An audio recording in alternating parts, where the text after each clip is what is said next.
The garden, the curtain, and the cross.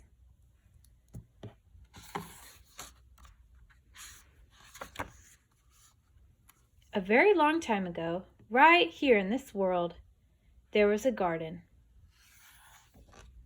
In the garden, everything was wonderful. The world was full of laughing and playing and smiling and fun. There was nothing bad ever. There was no one sad ever.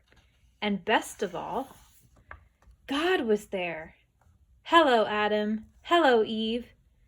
He had made it all. He was in charge of it all. He loved it all. People could see God and speak to God and just enjoy being with God. Eve, God's here. He wants to walk with us again. How cool is that? Yay! I bet it's going to be even more amazing than yesterday. It was wonderful to live with God. But then, one day, the people did a terrible thing. They decided they didn't want to do what God said. They decided they wanted a world without God in charge. God calls this sin. Sin spoils things. So sin has no place in God's wonderful garden. God said to the people, "You can't live with me in my garden anymore." And he sent them outside. To show the people they had to stay outside, God put some warrior angels in front of the garden. The angels were like a big keep out sign. Now things were sometimes bad, and people were sometimes sad. But people still kept sinning because they didn't want God to be in charge. So no one could come into God's wonderful place. God said, because of your sin, you can't come in. God wanted people to remember, it is wonderful to live with him, but because of your sin, you can't come in. So he told the people to build a special building called his temple, where he would live.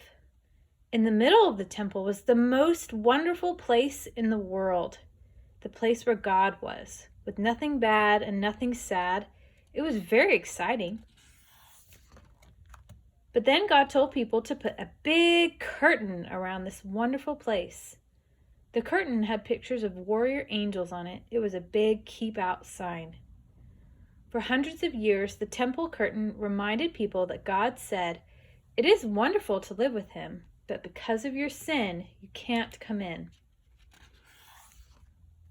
Babies became grown-ups and had babies, and those babies became grown-ups and had babies, and those babies became grown-ups and had babies. Hundreds of summers and winters passed by, and the keep-out curtain stayed in the temple. Then, one day, God's Son came to live in this world as a person. He was called Jesus. Jesus always did what God said. Jesus never sinned. And Jesus visited the temple where the keep-out curtain hung. Jesus knew that things were sometimes bad and sometimes sad.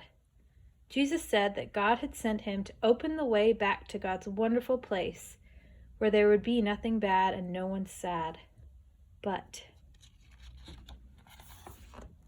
people still didn't want to let God be in charge, so they decided to put Jesus on a cross to die. It was the most bad thing that had ever happened. It was the most sad day of all time. But Jesus had a plan. He'd always planned to die on the cross. What a strange plan. Why would God's Son plan to die? On the cross, Jesus took our sin. All the bad things we do and all the sad things they cause, Jesus took them all from us. And when he did, something amazing, astonishing, astounding happened.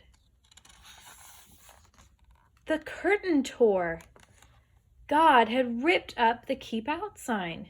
God's wonderful place is open again. Because Jesus died, we can go in. After Jesus died, his friends put him in a tomb. They were very sad. For 2 days, nothing happened. Then, the next morning, Jesus' friends went to see his body in the tomb, and it wasn't there. A little later on, Jesus' friends were all together, and suddenly Jesus was there, alive. Suddenly his friends weren't sad. Now they were so happy. God had brought Jesus back to life so that he could live in God's wonderful place forever. And Jesus has sent everyone an invitation to come and live with him there too.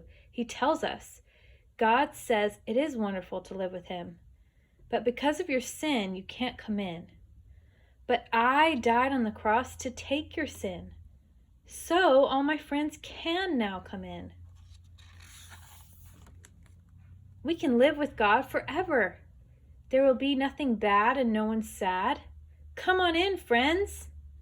We will see God and speak to God and just enjoy being with God, just as he planned. It will be wonderful to live with him, and it's all because of Jesus. We'll say every day, thank you, Jesus, you're amazing. And you can start saying that today.